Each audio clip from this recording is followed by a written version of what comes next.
السلام عليكم ورحمة الله وبركاته. أهلا وسهلا بإخواتي وحبايبي. يا رب كده تكونوا بخير، يا رب تكونوا في سعادة، يا رب تكونوا في أتم صحة. وحشتوني جدا. قبل بقى ما نبتدي الوصفة هنسمي الله ونصلي على رسول صلى الله عليه وسلم. وصفة النهاردة وصفة سهلة جدا وسريعة، يعني حرفيا سريعة. هنعمل مع بعض إيه بقى يا أمارات يا حلوين؟ هنعمل مع بعض حمص الشام اللي هو الحلبسة، في ناس بتقول عليه حلبسة. طيب هنعمله، بس قبل ما نعمله بقى انزلي بقى من ايديك الحلوه دي دوسي لي لايك، اللي بيحب محتوايا ينزل كده يدوس لايك.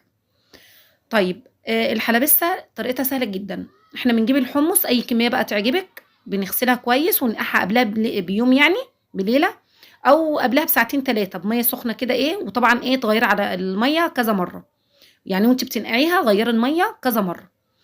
تمام، انا نقعتها قبلها بيوم، وجبت شويه ميه كده حلوين عشان احنا بنحب ميه الحمص الشام، يعني بنحبها جدا. بس هترفعي على النار لحد الحمص معاكي ما يستوي. اول ما يستوي بقى معايا ايه بقى؟ كميه نص كيلو قوطه، وبصليه كبيره، وراس توم صغيره، هنضربهم مع بعضيهم في ايه، في الكبه او الخلاط. وبعد الحمص ما يستوي هضيفه على ايه، هضيفه على الميه بتاعه الحمص. بعد ما يستوي هضيف الخليط ده، بيدي طعم حلو قوي قوي ليه. وهعمل معاكم بقى ايه الدقه ايه الحراقه. معايا معلقه كبيره شطه، والشطه هنا كانت عندي حاميه جدا، ومعلقه كبيره كزبره ناشفه، ومعايا نص كوبايه عصير ليمون، ومعلقتين كبار خل، ومعايا بقى الميه بتاعت الايه حمص الشام. وهقلب بقى الكلام ده كله مع بعضه، ولو احتاج ذره ملح تمام. طبعا الدقه دي حراقه قوي. انا ما ضفتش كمون لان ضفت في حمص الشام كمون وفلفل اسود.